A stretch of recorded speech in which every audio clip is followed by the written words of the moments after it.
Pemirsa, Menteri Perhubungan mencabut izin penerbangan Bandara IMIP Morowali, Sulawesi Tengah sejak Oktober 2025 yang lalu. Bandara IMIP yang sebelumnya bisa melayani penerbangan internasional secara terbatas, kini tidak lagi dapat melayani penerbangan dari dan atau ke luar negeri.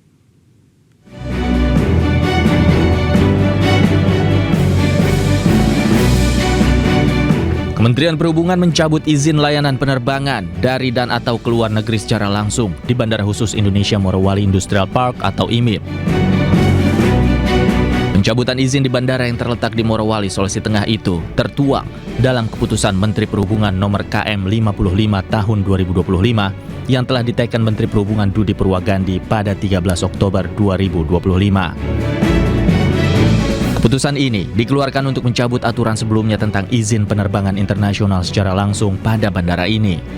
Sejak aturan ini diteken, Bandara IMIP Morowali tidak lagi memiliki izin melayani penerbangan internasional di kawasan industri tersebut. Sebelumnya polemik Bandara Hantu Morowali mencuat usai Menteri Pertahanan Syafri Samsudin menyoroti keberadaan bandara tanpa perangkat negara, termasuk petugas bea cukai. Tim Liputan iNews melaporkan.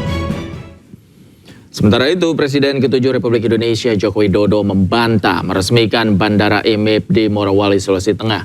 Jokowi menegaskan hanya meresmikan Bandara Maleo di Morowali. Enggak Pak. Saya enggak pernah meresmikan Bandara IMIP di Morowali, enggak pernah. Seingat saya yang saya resmikan adalah Bandara Maleo di Morowali. Itu yang membangun pemerintah. Tahun berapa Pak? Udah lupa. Kalau yang IMIP itu saya kira miliknya swasta. Artinya ini menjawab tudingan bahwa itu diresmikan saat Pak Jokowi memerintah ya? Ya, semuanya kan hal yang nggak baik kan ditariknya ke saya. Terima kasih. Pemirsa, sebelum polemik Bandara Hantu mencuat, Menteri Perhubungan ternyata sudah mencabut status Bandara IMIP Morowali, Sulawesi Tengah sejak Oktober 2025 yang lalu. Maka Bandara IMIP yang sebelumnya bisa melayani penerbangan internasional secara terbatas, kini tidak lagi dapat melayani penerbangan dari dan atau ke luar negeri.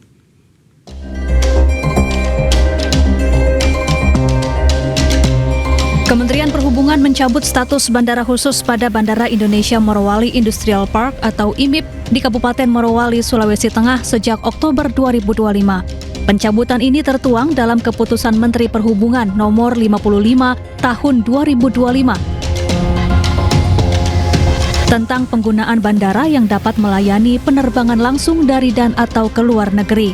Keputusan ini ditandatangani Menteri Perhubungan Dudi Purwagandi sebelum polemik Bandara Hantu Morowali mencuat.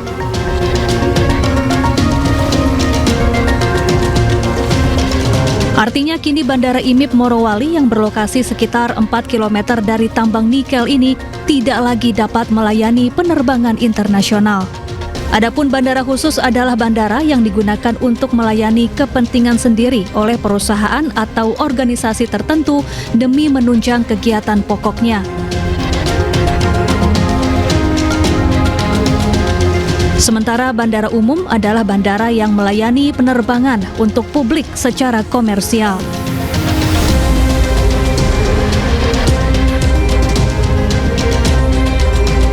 Sebelumnya, polemik Bandara Hantu Morowali mencuat usai Menteri Pertahanan Syafri Samsudin menyoroti keberadaan bandara tanpa perangkat negara, termasuk petugas bea cukai. Sementara Menteri Perhubungan Dudi Purwagandi menegaskan Bandara IMIP terdaftar secara resmi dan memenuhi semua perizinan. Tim Liputan iNews melaporkan. Pemirsa, Presiden Prabowo Subianto meminta aturan segera ditegakkan di bandara yang berada di Morowali, Sulawesi Tengah. Presiden minta jajaran menteri terkait untuk tidak pandang bulu dalam menegakkan aturan. Di Indonesia ada bandara yang tanpa ada otoritas negara. Satuan Tugas Penertiban Kawasan Hutan Satgas PKH menemukan bandara yang beroperasi di kawasan PT IMIP Kabupaten Morowali, Sulawesi Tengah. PKH dalam Instagramnya mengungkap bandara ini beroperasi tanpa ada otoritas negara seperti bea cukai hingga imigrasi. Seluruh kru yang berada di bandara PT IMIP bukan merupakan otoritas negara. Presiden Prabowo langsung meminta jajaran menterinya untuk menindak tegas bila ada pelanggaran aturan dalam operasional bandara ini. Arahan Bapak Presiden kepada kami sebagai Satgas dan sebagai Menteri SDM adalah tegakkan aturan. Jangan pandang bulu, karena nggak boleh negara kalah dari apa yang terjadi yang kurang pas dan atau melanggar hukum. Sementara itu, Kementerian Perhubungan pastikan bandara yang berada di Morowali ini mengantongi izin dan terdaftar sebagai bandara khusus. Kemenhub juga tegaskan telah menempatkan personilnya di bandara ini. Tahun yang lalu. Nah, Masai Morowali kemarin kami sudah menempatkan beberapa personil di sana. Dari Bea Cukai, dari kepolisian, dari Kementerian Perhubungan sendiri sudah ada dirjen otoritas bandara ke sana, termasuk hewan dan lain-lain. Jadi kami sudah turun ke sana. Itu terdaftar, nggak mungkin bandara itu tidak terdaftar. Bandara IMIP dikelola oleh pihak swasta. Bandara ini berlokasi di Desa Fatuvia, Kecamatan Bahodopi, Morowali, Sulawesi Tengah. Tim Liputan iNews melaporkan.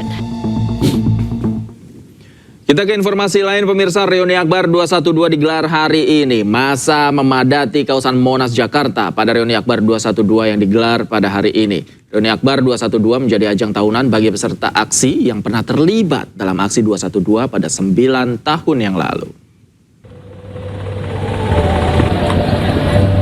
Ribuan umat muslim dari berbagai elemen menghadiri Reuni Akbar 212 di kawasan Monas, Jakarta sore ini. Reuni Akbar 212 tahun ini mengangkat tema revolusi akhlak untuk selamatkan NKRI dan merdekakan Palestina dari penjajah. Selain itu, agenda utama Reuni 212 kali ini fokus diisi dengan doa bersama, zikir dan sholat gaib bagi para korban bencana banjir dan longsor di Sumatera. Dalam kegiatan ini sejumlah pejabat dijadwalkan hadir, diantaranya Gubernur dan Wakil Gubernur Jakarta, Pramono Anung dan Rano Karno, hingga pendiri FPI Habib Rizik Sihab. Cek, bismillah. Cek, bismillah. Dan pemirsa, untuk mengetahui informasi selengkapnya kami telah terhubung dengan jurnalis iNews Adisti Nur Arifah di kawasan Monas, Jakarta. Selamat sore. Adisti, bagaimana persiapan Reuni Akbar 212 sore hari ini?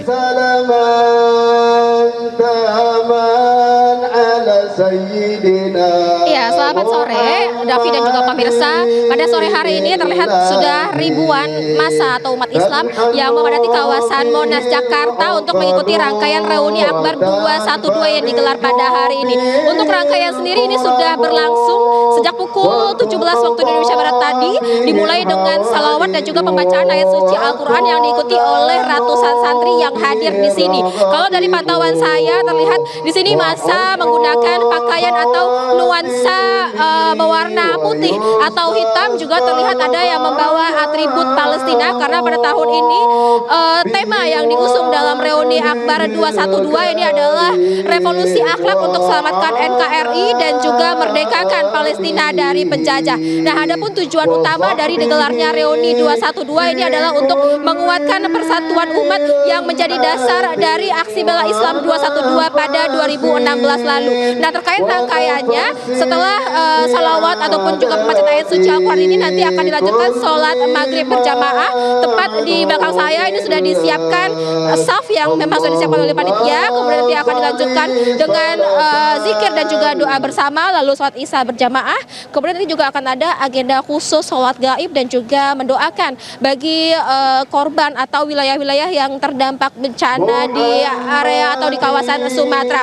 Kemudian juga dijadwalkan sejumlah tokoh dan juga pejabat negara akan hadir. Terkonfirmasi yang akan hadir pada kegiatan Reuni 212 ini adalah Gubernur dan juga Wakil Gubernur DKI Jakarta Pramono Anung dan juga Rano Karno. Kemudian juga pendiri Front Pembela Islam Habib Rizik Sihab juga akan hadir nantinya memberikan tausiah ataupun juga sambutan di sela-sela acara atau kegiatan Reuni 212. Kemudian juga dijadwalkan tentunya akan hadir adalah Presiden Republik Indonesia Prabowo Subianto, kemudian juga ada Menteri Agama Nasaruddin Umar, Menteri Pertahanan Syafri Samsudin, lalu juga ada Wakil Ketua DPR Sufmi Dasko, Panglima TNI Agus Subianto hingga Kapolri Jenderal Listio Sigit. Namun ini sifatnya masih dijadwalkan atau terundang namun belum ada konfirmasi apakah nanti mereka ini akan hadir dalam kegiatan ini. Kemudian memang untuk kegiatan pada reuni Akbar 212 ini akan syarat dengan kegiatan keagamaan seperti tadi saya sampaikan, akan ada sholat berjamaah, lalu akan ada zikir doa bersama, khususnya nanti juga akan ada sholat gaib dan mendoakan korban-korban yang terdampak bencana di Pulau Sumatera. Kemudian dari pantauan kami juga, kami melihat memang kalau untuk pengamanan ini sudah disiapkan personil gabungan dari Polri dan juga TNI. Memang ada sekitar 2.500 Polri TNI yang disiapkan untuk mengamankan aksi atau kegiatan dari reuni Akbar 212 ini. Tapi kalau dari pantauan kami, situasinya saat ini terlihat aman dan juga kondusif, dan rencananya nanti ini akan dijadwalkan berlangsung hingga pukul 11.23 waktu Indonesia Barat. Kemudian terkait rekayasa lalu lintas, sejauh ini belum diterapkan karena memang sifatnya ini situasional, melihat nanti seperti apa jalannya dari kegiatan ini, sehingga dihimbau dari pihak kepolisian ini kepada masyarakat yang mungkin tidak berkepentingan untuk melewati ruas jalan di sekitar Monas ini untuk menghindari ruas jalan ataupun mencari alternatif lain jika nanti akan diterapkannya rekayasa lalu lintas pada sore dan malam hari nanti. Davi. Baik, terima kasih Adisti Nur Arifah melaporkan langsung dari kawasan Monas, Jakarta. Selamat bertugas kembali.